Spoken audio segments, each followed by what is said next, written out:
आज के समारोह के अध्यक्ष श्री देशपांडे जी, जनरल बेबूर, श्री सुधीर फड़के, श्री दाते, श्री दामले जी, पुरंदरे जी, श्री जोशी, देवी और सज्जनों,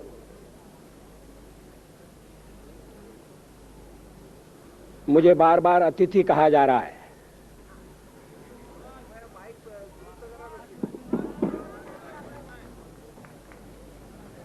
मुझे बार बार अतिथि कहा जा रहा है।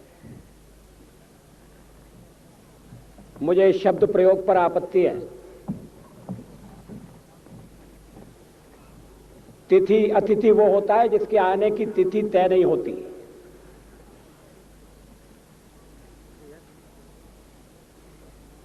जो अचानक आ टपक पड़ता है, बिना बुलाए आ जाता है, उसको भी हमने देवता मानकर स्वागत करने की परंपरा डाली है। लेकिन मुझे अतिथि कहा जाए, इसे मैं पसंद नहीं करता।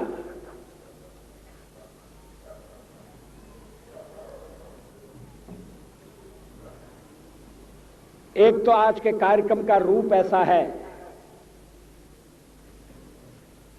कि उसमें कोई मेहमान बनकर आना नहीं चाहेगा, सभी मेजबान बनना चाहेंगे।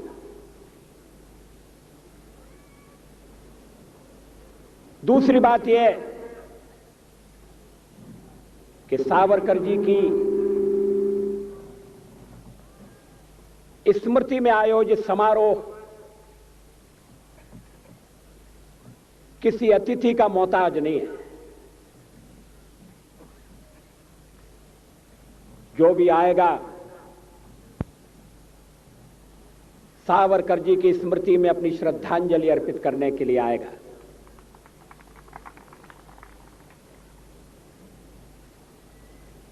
फिर मैं पुणे इतने बार आ चुका हूं कि अगर मेहमान का दर्जा कभी था तो वो खत्म हो चुका है। अभी थोड़े दिन पहले महाराष्ट्र की दुष्काल परिस्थिति का अध्ययन करने के लिए मुझे इधर आने का अवसर मिला था और पुणे के आसपास जो राहत के कार्य चल रहे हैं, लोगों को रोजगार देने के काम चल रहे हैं, उन्हें मुझे देखने का अवसर मिला था। उस समय जोशी जी ने मुझसे कहा था कि मैं कार्यक्रम में आऊं,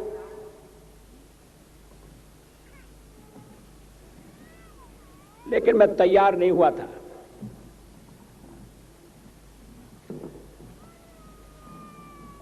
भारतीय जनता पार्टी के अध्यक्ष पद से मुक्त होने के बाद मैं किसी कार्यक्रम में बंधना नहीं चाहता था।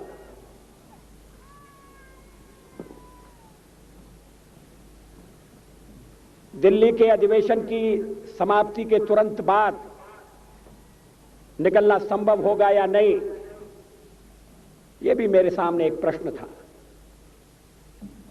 लेकिन जब जनरल बेबूर का पत्र मुझे पहुंचा तो मैंने सोचा अब जनरल का आदेश आ गया है, अब मैं सिपाही के नाते उसको टालने की गलती नहीं कर सकता।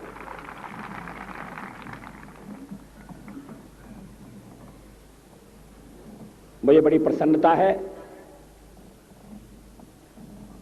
मैं अपने को सौभाग्यशाली समझता हूं मैं आज इस कार्यक्रम में उपस्थित हो सका हूं।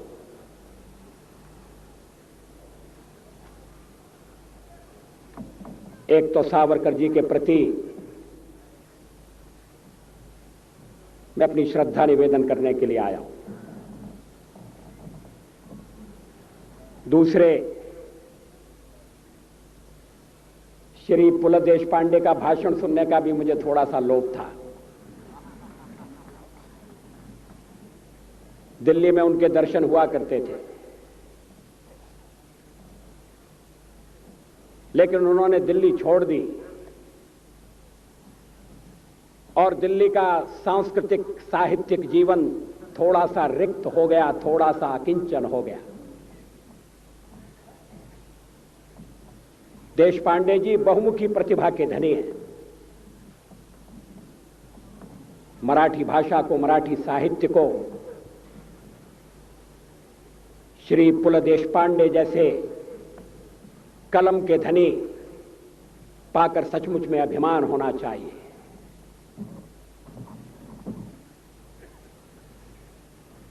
सावरकर जी एक व्यक्ति नहीं है, एक विचार है, एक चिनगारी नहीं है, एक अंगार है। सीमित नहीं है, एक विस्तार है। मन, वचन और कर्म में जैसा तादात्म्य, जैसी एक रूपता सावरकर जी ने अपने जीवन में प्रकट की, वह अनूठी है, अलौकिक है। उनका व्यक्तित्व, उनका कृतित्व, उनका वक्तृत्व और उनका कवित्व, जिसकी देशपांडे जी ने बड़े विस्तार के साथ चर्चा की है, सावरकर जी के जीवन को ऐसा आयाम प्रदान करते हैं कि विश्व के इतिहास में सावरकर जी हमेशा याद किए जाएंगे। जब जब कोई पराधीनता के खिलाफ संघर्ष करेगा, अन्याय के विरुद्ध लड़ाई के मैदान में कूदेगा, जब जब जीवन के बलिदान की बेला आएगी, जब जब सर्वस्व का समर्पण करके मातृभूमि की खोई हुई स्वाधीनता को प्राप्त करने का क्षण उपस्थित होगा, संसार भर के स्वतंत्रता के लिए लड़ने वाले लोग जिन अनेक महापुरुषों का स्मरण करेंगे और स्मरण करने के बाद बलि की वेदी पर अपने जीवन का उत्सर्ग करने के लिए आगे बढ़ेंगे, स्वातंत्र वीर सावरकर विश्व के उन महापुरुषों की मालिका में एक चमकते हुए दैदीप्यमान रत्न की तरह से शोभायमान होगी। सावरकर जी ने गैरिबाल्डी से, मैजिनी से प्रेरणा प्राप्त की, लेकिन वो स्वयं एक प्रेरक शक्ति बन गए।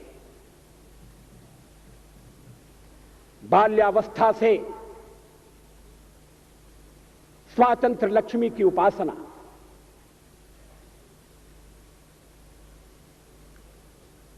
11 वर्ष की उम्र में सवाई माधो सिंह के बारे में फाटका लिखना, फिर चाफेकर राणने के संबंध में फाटका लिखना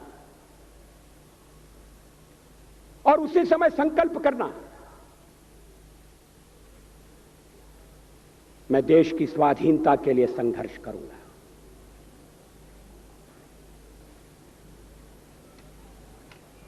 सावरकर जी पूर्व जन्म को नहीं मानते थे, देशपांडे जी भी नहीं मानते, मगर 11 वर्ष की उम्र में स्वतंत्रता का संकल्प पैदा होना, अगर इसमें कोई पूर्व जन्म का संस्कार हो तो मुझे आश्चर्य नहीं होगा, मुझे कोई चमत्कार नहीं होगा।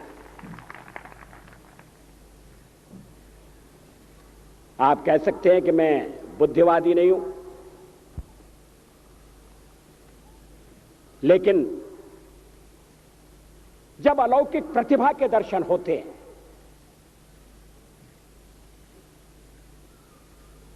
व्यक्ति समान है लेकिन व्यक्ति की क्षमताएं अलग हैं। हमारे देश में स्वतंत्रता के लिए बलिदान देने वालों की एक लंबी परंपरा उत्पन्न हुई। क्रांतिकारियों से भरा हुआ इस देश का इतिहास है।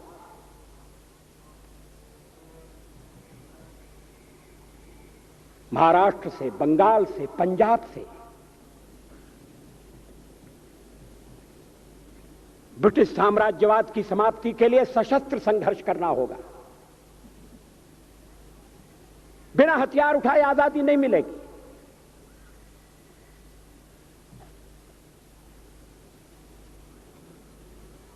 कवि गोविंद के शब्दों में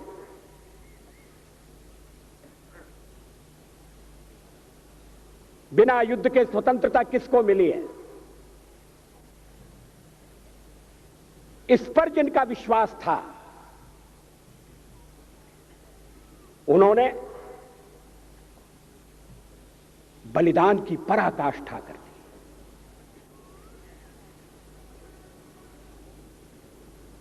सावरकर माने तेज, सावरकर माने त्याग, सावरकर माने तप, सावरकर माने तत्व, सावरकर माने तर्क, सावरकर माने तारुण्य, सावरकर माने तीर, सावरकर माने तलवार, सावरकर माने तिलमिलाहट, सागरा प्राण तड़मड़ला, तलमड़ाती हुई आत्मा।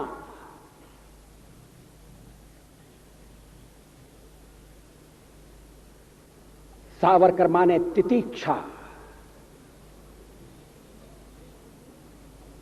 सावरकर माने तीखापन, सावरकर म्हणजे तिखट।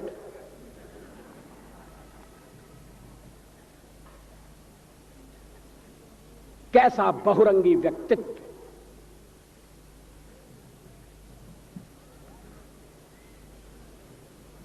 कविता और क्रांति। देशपांडे जी मुझे क्षमा करें, मेरा भी परिचय कराया गया है शाहिर के रूप में। कविता और भ्रांति तो साथ साथ चल सकती है, मगर कविता और क्रांति का साथ चलना बहुत मुश्किल है। कविता माने कल्पना, शब्दों के संसार का सृजन, ऊंची उड़ान।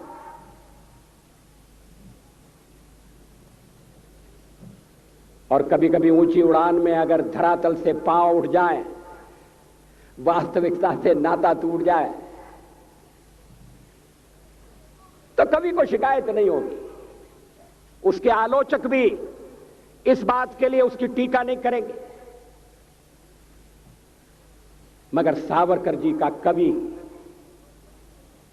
ऊंची से ऊंची उड़ान भरता था। सावरकर में ऊंचाई भी थी और गहराई भी थी, मगर उन्होंने यथार्थ की धरती से कभी नाता नहीं तोड़ा।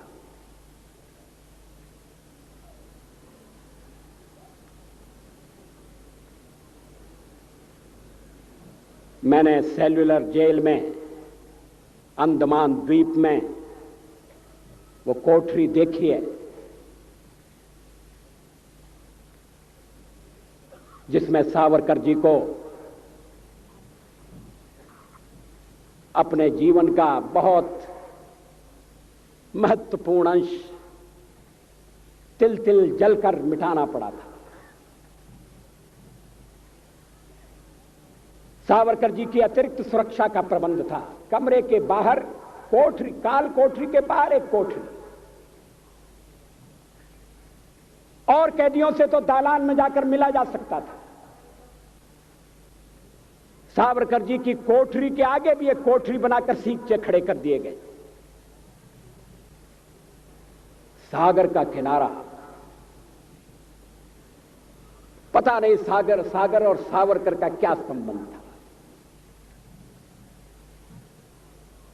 गोदावरी ने भी सावरकर जी को प्रभावित किया था।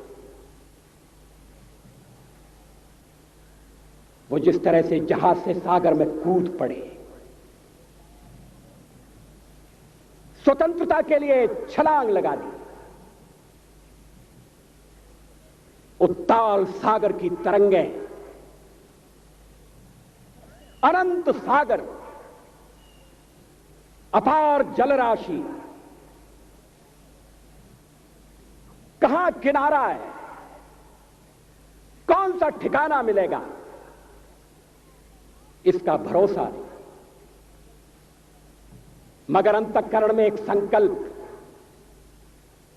मैं पराधीनता स्वीकार नहीं करूंगा। ऐसा संकल्प, ऐसा पराक्रम, ऐसा पौरुष, सागर से दो दो हाथ करने का फैसला,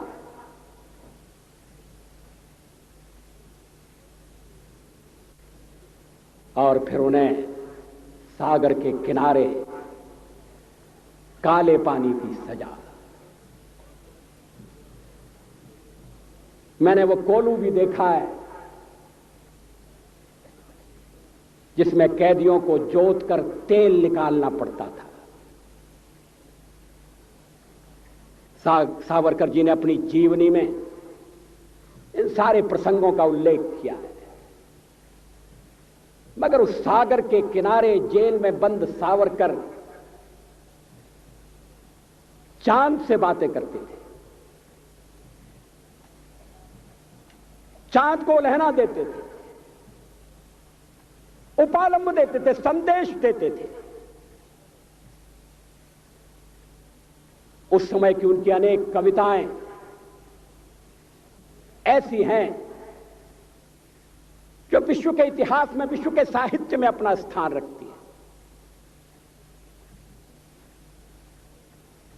उन कविताओं में उद्वेग भी है, आवेग भी है, संवेग भी है। वो शब्दों के शिल्पी थे, मगर भावनाएं उदात्त।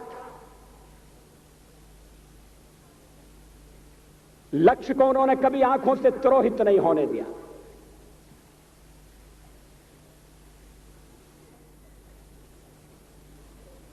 सावरकर जी से मेरा परिचय पहले कवि के नाते होगा।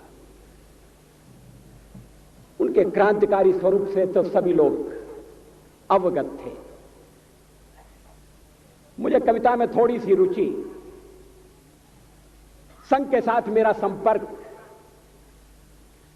सावरकर जी की कविताओं का गायन मेरे लिए मराठी समझना मुश्किल था, लेकिन मैंने थोड़ा थोड़ा सीखने का प्रयत्न किया। मैं ग्वालियर का हूं और ग्वालियर की अपनी मराठी है। वरचा मजला खाली आहे, ये पुणे वालों की समझ में नहीं आएगा।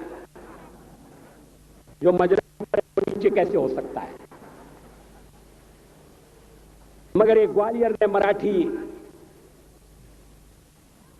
में जो योगदान दिया है, ये उसका सबूत है। मैंने सावरकर जी की कुछ कविताओं का हिंदी में अनुवाद करने का प्रयत्न किया। मैं चमत्कृत रह गया। कोई क्रांतिकारी होते हुए इतना अच्छा कवि कैसे हो सकता है।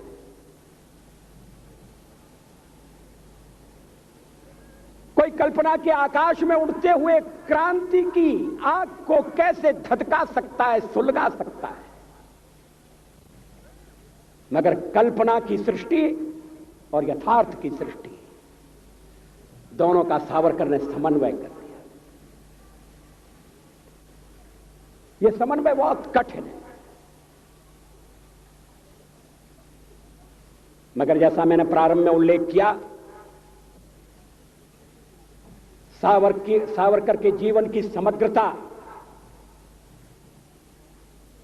ऐसे अनूठे गुणों से भरी हुई है। प्रखर राष्ट्रवाद, समझौता न करने वाला राष्ट्रवाद, जीवन का क्षण क्षण और शरीर का कण कण मातृभूमि की स्वतंत्रता के लिए समर्पण कर देने वाला राष्ट्र प्रेम, मगर उसके साथ मूलगामी समाज सुधारक की भूमिका बैठक। कवि के बाद अगर सावरकर का कोई स्वरूप मुझे सबसे ज्यादा आकृष्ट करता है तो वो समाज सुधारक का रूप है। रत्नागिरी की नजरबंदी में उस समय लिखी गई कविताएं देखिए। बाल विधवा की पीड़ा, एक तो विधवा और उस पर बाल विधवा, पुनर्विवाह पर प्रतिबंध,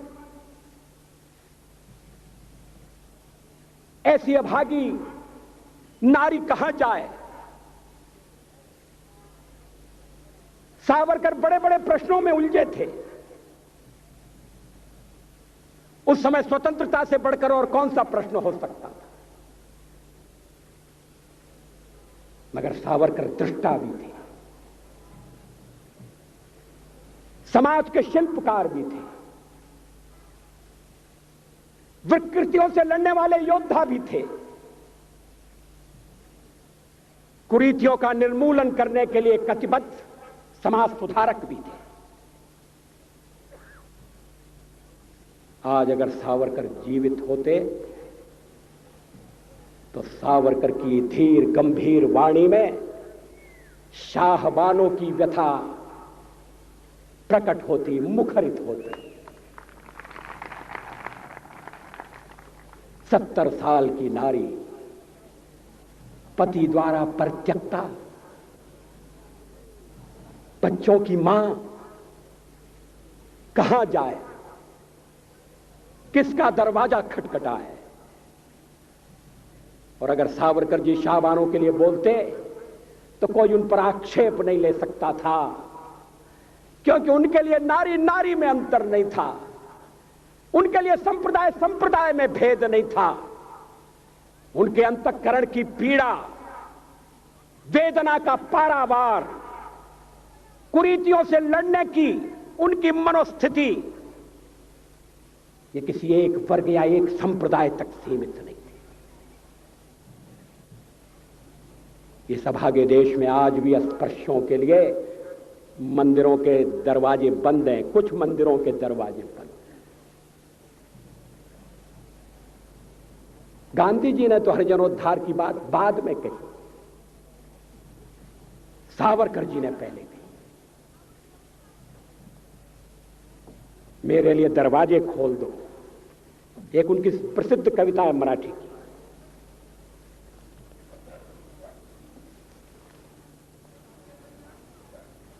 मला देवांचा दर्शन घेऊया, मुझे देव का दर्शन लेने, मेरे लिए मंदिर के कपाट बंद मत करो, भगवान और भक्त के बीच में कोई खड़ा न रहे। कितनी वेदना है, कितनी व्यथा है, मुझे भगवान के दर्शन लेने दो। कुरीतियों में पड़कर हम भगवान और भक्त के बीच में भी खड़े हो गए। सावरकर के सामने एक ऐसे समाज का स्वरूप था जो अतीत की रूढ़ियों से बद्ध नहीं होगा। पतित पावन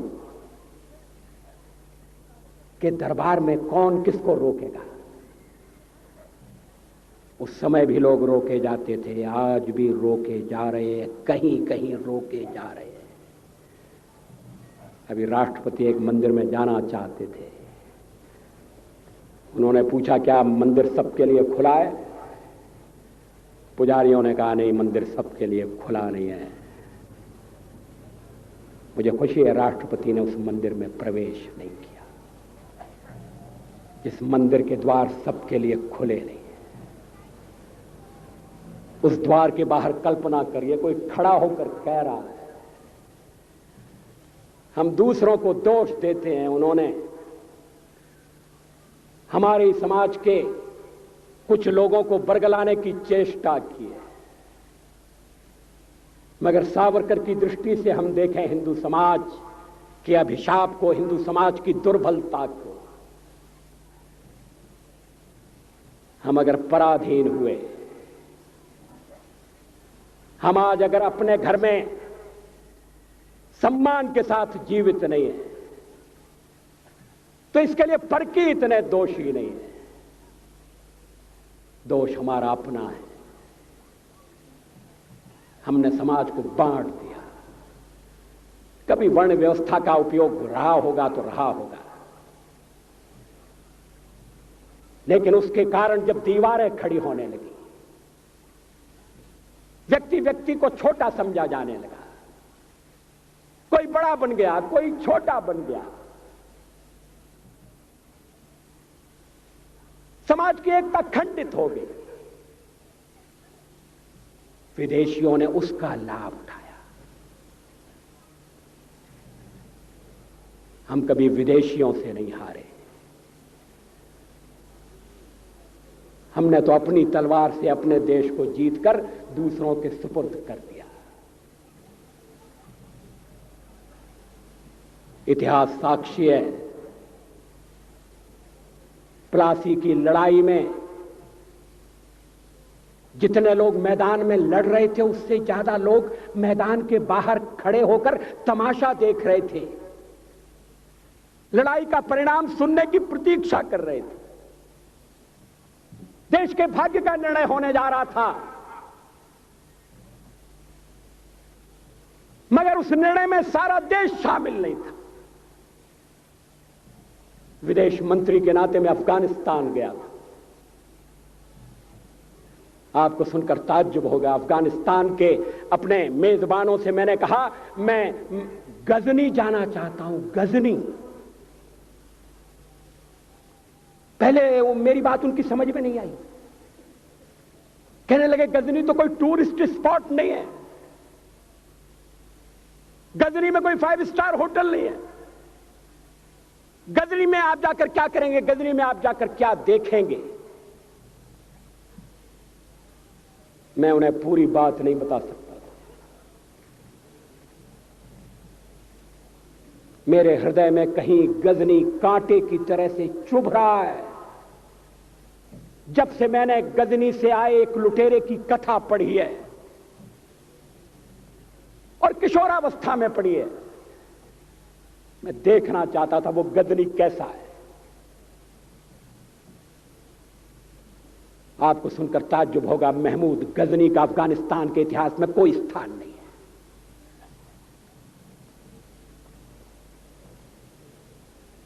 गजनी छोटी सी जगह है, छोटा सा गांव है। कल्पना करिए, सैकड़ों साल पहले वहां धूल उड़ती थी, झोंपड़ियां थी, मगर एक लुटेरा लुटेरों को इकट्ठा करता हुआ सोने की चिड़िया को लूटने के लिए चला आया। आपस की फूट से जो राजा है वो लड़ेगा, जो क्षत्रिय है वो लड़ेगा। हमने समाज के बहुत बड़े वर्ग को लड़ने के अधिकार से वंचित कर दिया। हमने उन्हें हथियार नहीं उठाने दिए। मार्शल नॉन मार्शल के आधार पर हमने समाज को बांट दिया। वो लुटेरा सोमनाथ के मंदिर तक चला गया, पुजारी देखते रहे। मंदिर की पूजा भक्तों को करना पड़ती है, मंदिर तो एक प्रेरणा का केंद्र है। मैं देशपांडे जी की तरह से नास्तिक नहीं हूं, मगर उनकी नास्तिकता में भी जो आस्तिकता है, मैं उसका आदर करता हूं, उसका सम्मान करता हूं। वो जिस आत्मविश्वास से नास्तिक होने की बात कहते हैं, तो मैं उनसे कहना चाहता हूं वो सचमुच में नास्तिक नहीं है। जिसकी आस्तिकता है, जिसका विश्वास है, वो नास्तिक कैसे हो सकता है? विश्वास किसमें है ये बड़ी बात नहीं है, विश्वास है या नहीं। हमने समाज के बहुत से बड़े वर्ग को विश्वासहीन बना दिया।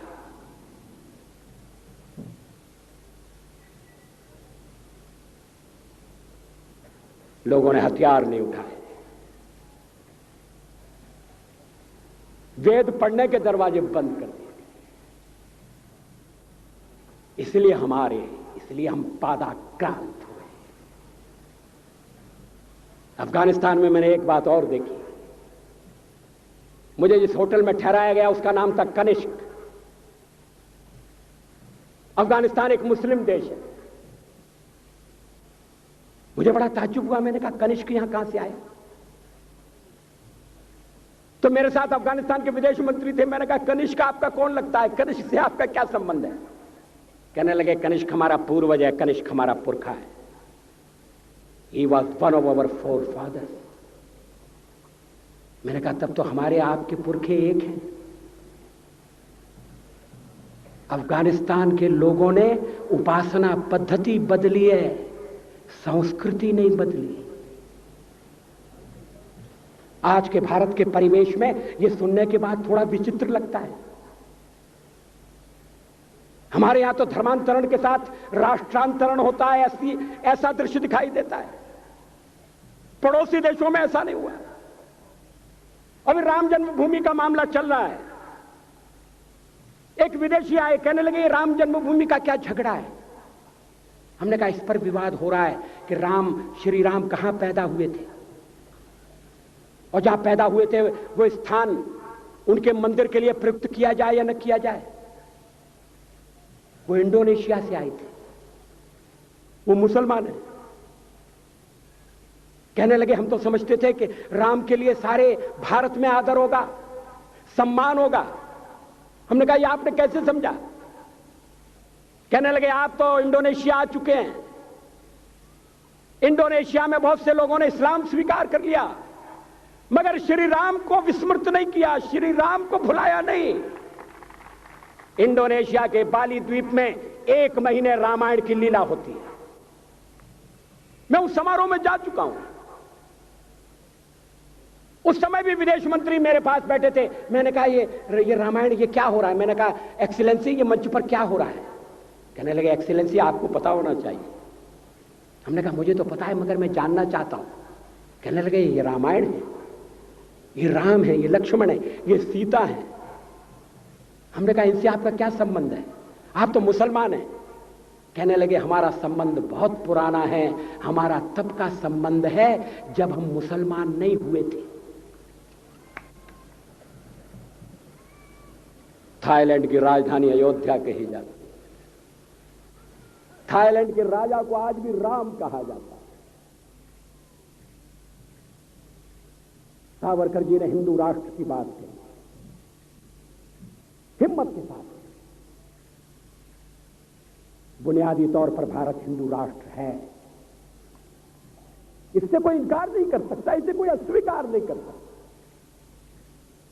मेरे लिए हिंदू राष्ट्र और भारतीय राष्ट्र पर्यायवाची शब्द। लेकिन सावरकर जी ने हिंदू राष्ट्र की बात कही तो हिंदी राज्य की बात भी कही।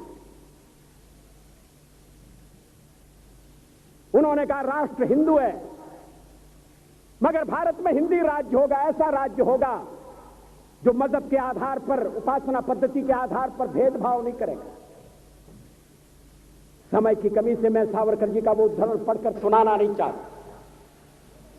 सावरकर जी ने कहा कि स्वतंत्र भारत में न हिंदू राज्य होगा, न हिंदू राज्य होगा।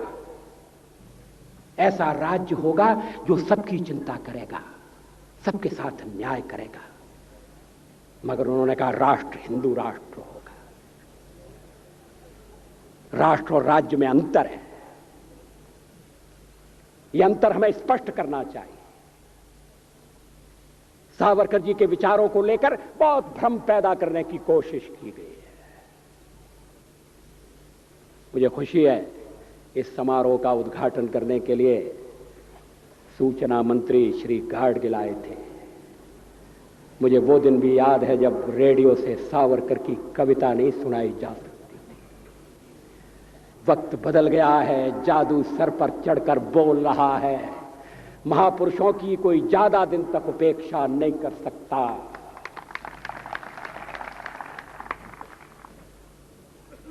राजकारण की वजह से सावरकर की उपेक्षा हुई। सावरकर का हमने सही मूल्यांकन नहीं किया। मैंने तो बहुत कम उम्र में सावरकर जी को देखा था, सुना था। बिंदु माधव जोशी ने मेरी कविता का उल्लेख किया, हिंदू तन मन हिंदू जीवन रग रग हिंदू मेरा परिचय। ये मैं 10वें दर्जे में पढ़ता था, उस समय की लिखी हुई कविता है। लोग कहते हैं वो कविता लिखने वाला वाजपेयी अलग था, जो राजकारण करने वाला वाजपेयी वो अलग है। इसमें कोई सच्चाई नहीं है। मैं हिंदू हूं ये मैं कैसे भूल सकता हूं, किसी को भूलना भी नहीं चाहिए। मगर मेरा हिंदुत्व सीमित नहीं है, संकुचित नहीं है। मेरा हिंदुत्व हरिजन के लिए मंदिर के दरवाजे बंद नहीं कर सकता। मेरा हिंदुत्व अंतर प्रांतीय, अंतर जाति, अंतरराष्ट्रीय विवाहों का विरोध नहीं करता। हिंदुत्व सचमुच में विशाल है। मेरा हिंदुत्व क्या, हम तो एक कण की तरह से हैं, सावरकर जी एक पर्वत की तरह से। हम लोग तो एक बिंदु हैं, सावरकर सिंधु की तरह से। मगर कण में भी, बिंदु में भी वही गुण है, वही क्षमता है। सावरकर जी को हम समझने का प्रयत्न करें। सावरकर जी की विचारधारा का विश्लेषण करें। सावरकर जी के चिंतन के बारे में हम अनुसंधान करें और सावरकर के संदेश को घर घर तक, व्यक्ति व्यक्ति तक पहुंचाने का प्रयास करें। मुझे खुशी है ये समारोह इसी निमित्त हो रहा है कि सावरकर घर घर तक पहुंचाए जाएं। मैं इस समारोह की सफलता चाहता हूं। मैंने पुणे में आकर अपना कर्तव्य किया है। अगर संचालक समिति इस कार्यक्रम के सूत्रधार मुझे इस कार्यक्रम के निमित्त कहीं और भी ले जाना चाहेंगे तो मैं अपनी सेवाएं उनको समर्पित करता हूं। वैसे भी मैं खाली हो गया हूं, काम की तलाश में हूं। ग्वालियर वालों ने पार्लियामेंट से मेरी छुट्टी कर दी है, पार्टी वालों ने अध्यक्ष पद से मुझे मुक्ति दे दी है। अब मेरे पास समय है और मैं अगर ये समय, थोड़ा समय सावरकर जी के प्रति जो अन्याय हुआ है और जिसमें हम सब लोग शामिल थे, उस अन्याय का थोड़ा सा परिमार्जन करने में लगा सकें तो आज का ये समारोह सफल होगा। बहुत बहुत धन्यवाद। नमस्कार।